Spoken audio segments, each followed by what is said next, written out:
Hello viewers, welcome செய்கிறேன் அக்மல் ஃபுட்டுக்கு. இன்றைக்கி இன்ஸ்டண்ட்டாக வந்து செய்கிற ஒரு பால் பவுட்ரு ரெசிபி தாங்க வந்து பார்க்க போகிறோம். இது பார்த்தீங்கன்னா பால் பவுடரில் அவ்வளோ குயிக்காக வந்து நம்ம வந்து ஒரு லட்டு செய்ய முடியுங்க. நம்ம வீட்டுக்கு யாருனா விசிட் பண்ண வந்தாங்க அப்படின்னா நம்ம சீக்கிரமாக எதனாச்சும் அவங்களுக்கு வந்து ரெசிபிங்க செஞ்சு கொடுக்கணும், ஸ்நாக் ஆட்டம் அப்படின்னா இந்த மாதிரி வந்து செஞ்சிங்கன்னா அவ்வளோ குயிக்காக இருக்கும், டேஸ்டியாகவும் இருக்குங்க. பசங்களும் வந்து விருப்பமாக வந்து சாப்பிடுவாங்க, பெரியவங்களும் விருப்பமாக சாப்பிடுவாங்க. வாங்க இப்போ எப்படி செய்யலான்னு போய் பார்க்கலாம். நானே 1/4 கப்பு வந்து மில்க் வந்து எடுத்திருந்தேன். இது வந்து ஃபுல் ஃபேட் மில்காக இருந்துச்சுன்னா நல்லாயிருக்கும், பார்த்துங்க. இது வந்து காய்ச்சி ஆற வச்ச மில்க் தான். நான் வந்து பேனில் போட்டுக்கிறேன். 2 டேபிள் ஸ்பூன் நெய் போட்டுக்கலாம். எந்த கப்பால் வந்து மில்க் எடுத்தனோ அதே கப்பால் வந்து 1/4 கப்பு வந்து சர்க்கரையை வந்து போட்டுக்கலாம். அப்போ தான் வந்து அந்த இனிப்பு வந்து உங்களுக்கு சரியாக இருக்கும். இந்த அடுப்பு வந்து நான் இன்னும் ஆன் பண்ணலை. ஆன் பண்ணாதே எல்லாமே வந்து மிக்ஸ் பண்ணிக்கணும். நல்லா வந்து சர்க்கரைக்கு வந்து நம்ம மிக்ஸ் பண்ணியாச்சு. இது வந்து 1 கப்பு இருக்கும் பால் பவுட்ரு. கொஞ்சம் கொஞ்சமாக போட்டு நம்ம வந்து இதுக்கு மிக்ஸ் பண்ணிக்கலாம். பால் பவுட்ரு வந்து உங்களுக்கு எந்த பிராண்ட் கிடைச்சாலும் பார்த்துங்க, நல்லா தான் இருக்கும். நீங்கள் எந்த கப்பால் வந்து நீங்கள் எடுக்கிறீங்களோ பால் பவுட்ரு, அதே கப்பால் 1/4 கப்பு வந்து நீங்கள் போட்டுக்கணும் மில்க்கு 1 கப்பு பால் பவுட்ருக்கு. அப்போ தான் வந்து அதுக்கு மிக்ஸ் பண்ணக்குள்ளே சரியாக இருக்கும். இல்லைனா வந்து பால் அதிகமாக இருந்துச்சுன்னா கூட லிக்விட் அதிகமாகிடும். பாருங்கள், இந்த மாதிரி வந்து நல்லா கட்டி இல்லாத நல்லா வந்து மிக்ஸ் பண்ணிக்கணும். இப்போ தான் வந்து நான் அடுப்பு ஆன் பண்ணுறேன். மிக்ஸ் பண்ண பிறகு பாருங்கள், கொஞ்சம் நேரத்துக்கு நம்ம இதுக்கு வேக விட்டுக்கிட்டு இருக்கிறோம்.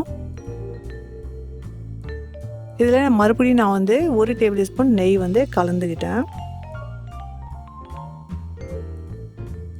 இந்த மாதிரி வந்து கொஞ்சம் நேரம் நல்லா வந்து இது வெந்ததும் இது பாருங்கள், உங்களுக்கு அந்த பேனில் ஒட்டாத வந்து உங்களுக்கு இருக்கும். அந்த டைமில் நம்ம ரெடியாக இருக்குது, எடுத்துடலாம். பாதி எடுத்து நான் தனியாக வச்சிடுறேன். இதில் பாதி வந்து நான் வச்சுருக்கிறேன். ஃபுட் கலரிங் வந்து நான் எடுத்து இதில் கொஞ்சமாக வந்து நான் சேர்த்துக்கிறேன். இதுக்கு நல்லா வந்து மிக்ஸ் பண்ணிக்கலாம். இந்த ஃபுட் கலரிங் வந்து நம்ம நல்லாவே வந்து பார்க்குறதுக்கு நல்லா அட்ராக்ஷனாக இருக்கிறதுக்கு தான் கொடுக்குறோம். இது கொடுக்கணுன்ட்டு அவசியம் இல்லை. இந்த ஃபுட் கலரிங் கொடுத்ததும் தனியாக வந்து வச்சுட்டேன். இது நல்லா வந்து கொஞ்சம் ஆறுனதும் நம்ம வந்து இதுக்கு சின்ன சின்ன போலுங்களாட்டம் வந்து செய்ய போகிறோம். இந்த மாதிரி கையில் வந்து கொஞ்சம் நெய் தடவிக்கலாம். இது கொஞ்சம் நல்லா வந்து ஆறுனதும் நம்ம இதுக்கு வந்து சின்ன சின்ன இந்த மாதிரி உண்டைங்களாட்டம் வந்து கையில் கோலி குண்டு இருக்கு இல்லைங்களா, அந்த சைஸில் வந்து செஞ்சுக்கலாம். இதுக்குள்ளே பார்த்திங்கன்னா இது நெய்யில் வறுத்த முந்திரி பருப்பு. முழுசாக வந்து ஒரு முந்திரி பருப்புக்கு வைக்க முடியும். இல்லை அப்படின்னா நீங்கள் உடைச்சி பாதி கூட வந்து வைக்க முடியும். நான் வந்து ஒன்றா வச்சுட்டேன் எடுத்து. இந்த மாதிரி எல்லாமே வந்து செட் பண்ணிக்கிட்டேன். பாருங்கள், இந்த மாதிரி வந்து நம்ம ஒரு உண்டைங்களாக வந்து செஞ்சு வச்சுட்டு இப்போ கலர் போட்டோம் இல்லைங்களா, அதுக்கும் வந்து நம்ம உண்டைங்களாக வந்து செய்ய போகிறோம். இந்த மாதிரி வந்து செஞ்சுட்டு வடைக்கு தட்டுவோம் இல்லைங்களா, அந்த மாதிரி வந்து உள்ளங்கையில் வச்சு தட்டிக்கணும் கொஞ்சம். இப்போ நம்ம சின்னதாக கோலி குண்டாட்டம் செஞ்சதுக்கு இதுக்கு நடுவில் வச்சுட்டு நம்ம இந்த மாதிரி வந்து மடித்து விடக்குள்ள மறுபடியும் அதுக்கு வந்து ஒரு உண்டைக்கு ஷேப் வந்து நம்ம கொடுக்க முடியும்.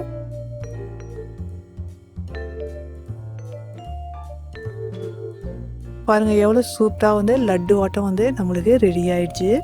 அவ்வளோ ஈஸியாக இருக்குது. பிகினர் கூட வந்து ஈஸியாகவே வந்து செய்ய முடியும். நம்ம இதில் உள்ள ஒரு லேயர் வந்து வைக்கக்குள்ள நம்மளுக்கு கட் பண்ணி சாப்பிடக்குள்ள அவ்வளோ வந்து பார்க்குறதுக்கு அந்த கலரிங் வந்து நல்லா இருக்கிற மாதிரி வந்து நம்மளுக்கு தெரியும். வேறு ஒன்றும் இல்லை, டேஸ்ட் எல்லாமே வந்து ரெண்டும் ஒன்றா தான் இருக்குது. இந்த மாதிரி கெஸ்ட்டுங்க வரக்குள்ள நம்ம வந்து சர்வ் பண்ணோம் அப்படின்னா ரொம்பவே வந்து அவங்க ஹாப்பியாகவும் ஆவாங்க. நம்மளுக்கு வந்து ஈஸியான ஒரு ஸ்வீட் செஞ்ச மாதிரியும் இருக்கும்.